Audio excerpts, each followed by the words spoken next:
والذین یؤمنون بما انزل الیک وما انزل من قبلک وبالآخرۃ هم یوقنون،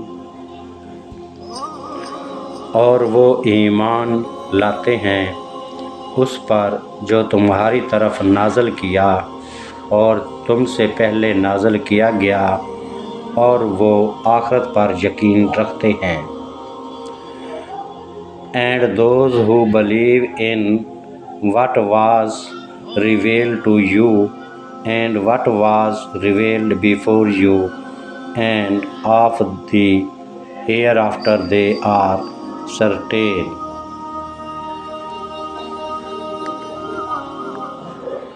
عزیز دوستو، اس آیت میں یہ فرمایا گیا ہے کہ وہ ایمان لاتے اس پر جو تمہاری طرف نازل کیا گیا، یعنی قرآن مجید کی طرف، کلام الہ کی طرف اشارہ ہے، اور جو تم سے پہلے نازل کیا گیا، اور وہ آخرت پر یقین رکھتے ہیں۔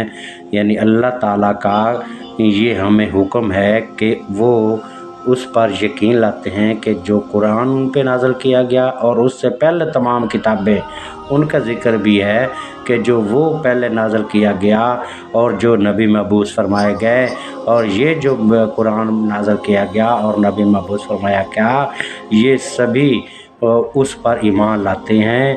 اور وہ کون ہیں؟ وہ ایمان والے ہیں۔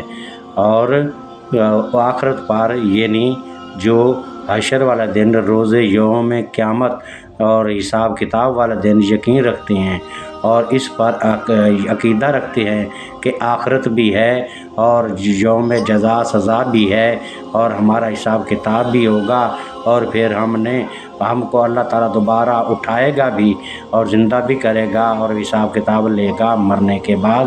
تو یہ سب چیزیں اللہ تعالیٰ فرماتا ہے کہ جو کچھ پہلے نازل ہوا، جو کچھ اب ہوا، اور جو کچھ آخرت میں ہے، سب پر وہ یقین رکھتے ہیں، اور یقیناً وہ مسلمان ہی ہے۔ تو اس بات کے آپ خود اندازہ لگائیے کہ اللہ تعالیٰ نے کتنے اعتبار سے عمل کیے، خود بتا دیا۔ جو کچھ بھی اس نے ازل سے لے کر ابد تک بنایا وہ حق ہے، اس سے کوئی بندہ انکار نہیں کر سکتا۔ ہم خواہ مخواہ تیری میری میں پڑے ہوئے ہیں، ذرا اپنے آپ کو اپنے اللہ کے راستے پہ چلانے کی کوشش تو کرو، اس کو سمجھنے کی کوشش تو کرو۔ اس پہ یقین کیے بغیر ہم کیسے آگے بڑھ سکتے ہیں؟ جو راہ حق اس نے کلام قرآن بھیجا ہے وہ ہر چیز کی رہنمائی کرتا ہے۔ ہم رہنمائی کو چھوڑ کر غلط باتوں میں کیوں پڑتے ہیں؟ ہمیں یکجا ہونے کی ضرورت ہے، اور یکجا کرنے کا ذریعہ ہمارا دین اسلام ہے۔